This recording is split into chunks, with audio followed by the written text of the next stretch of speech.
Olá, mais um problema de cálculo diferencial integral 1.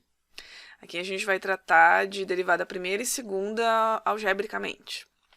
A derivada, uma das ideias fundamentais do cálculo, é utilizada para resolver uma ampla gama de problemas que envolvem tangentes, taxas de variação. Algumas derivadas são apresentadas em tabelas, ou seja, elas são dadas, assim como algumas integrais. Mas estudantes e profissionais que utilizam o cálculo diferencial integral cotidianamente as têm na memória. Ou seja, tem umas que não precisam de tabela, porque elas são muito simples e são frequentemente utilizadas. Então, por isso, a gente vai saber elas de cabeça. Determine as derivadas primeira e segunda das funções. Então, aqui. O que eu tenho aqui? Derivada de constante.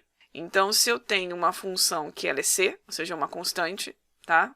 O C pertencente aos reais, ou seja, um número. Derivada disso é zero.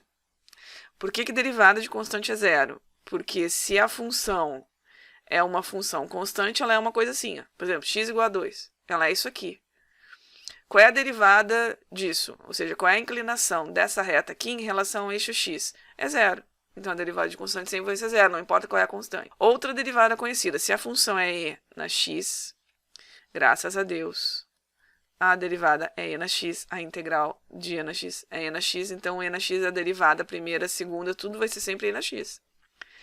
Tá? Então, ela é uma super aplicada, essa função exponencial com esse e aqui, para quem não lembra aí, ele é um 2,7, 2 é um número neperiano, que na verdade ele é um número, tá? Mas ele tem algumas especificidades que não são a do nosso conteúdo agora. Mas o importante nesse momento é que vocês saibam que e na x, a derivada é e na x. E se eu quiser integrar, a integral de e na x é e na x. Outra que a gente vai utilizar aqui, seno de x, ou seja, qual é a derivada do seno? É o cosseno de x. Isso também é uma derivada bem comum, então a gente precisa saber sempre. Derivada do cosseno de x. Derivada. Derivada do cosseno de x é o menos seno de x. Então, a gente não vai usar aqui a derivada do cosseno, mas vai usar do seno. Essa aqui é uma outra que vocês têm que lembrar também. Bom, então vamos fazer a derivada primeira e segunda dessas funções. Então, o que é a derivada primeira? É pegar a função que a gente tem e derivar. Então, derivada de constante, zero. Mais derivada de e na x sem medo, é e na x. Ah, mas não tem que nada, é e na x, tá? Não vai dar errado nunca. Então, a primeira derivada de 2 mais e na x é só o e na x, né? Porque o zero a gente não precisa colocar. O que é a derivada segunda? É pegar essa função que eu já derivei uma vez, derivar novamente. No caso de e na x, qual é a derivada de e na x? Ou seja, eu peguei essa função aqui, já é uma derivada, derivo de novo, uma segunda vez. É o próprio e na x. Ah, mas são iguais, professora? Sim, são iguais. Vamos lá, agora aqui, 10 mais seno de x. Então, derivada primeira vai ser derivada de constante, zero, mais seno de x. Então, a derivada do seno é o cosseno. Então, cosseno de x. Então, essa primeira derivada, a g' de x, vai ser cosseno de x. Vejam que, mesmo que se o que acompanhar aqui é uma constante, vai ser zero, mas poderia ser, por exemplo, vou botar aqui embaixo, tá?